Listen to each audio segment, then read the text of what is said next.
चाहन्छु यो मिडिया जो चाहिँ मेरोमा छ वैदेशिक रोजगार विभागमा जानुहोस् है। यो आशा लामाको जब ट्र्याकको जुन मुद्दा थियो हामी हेर्नु चाहन्छु। यु मस्ट डिमान्ड, तपाईहरु पत्रकारले पनि माग्नुपर्छ है। अन्त जब म गए तपाईहरुले त 23वटा मुद्दा छ, यो कम्पनीको त मुद्दा छैन भन्दा त के भनेर मैले कराए कम्प्युटर खोलेर कम्प्युटरमा 23वटा मुद्दाको नामहरु रहेछ। मुद्दा भनेको मुद्दा हैन है, कम्प्लेन, पुलिस केस हैन, कुनै त्यो हैन, इन्टर्नल विभागमा। अन्त मैले 23वटा मुद्दा त सबै मान्छेलाई उसको क्लियर गरेको हैन भन्दा त हो। अन्त किन तपाईले मिडियामा यो दियो भन्दा यसरी तामिली भएको छैन, त्यही कारण।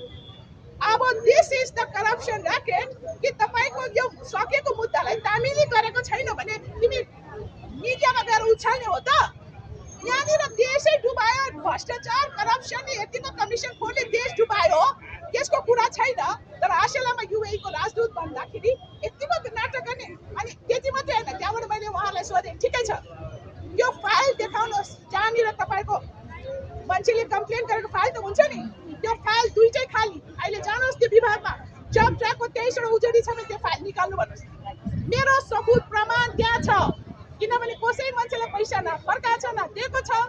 उनीहरू आफ्नो आफ्नो तरिकाले फर्केको छ, घर बिमार भएर के कारणले फर्केको होला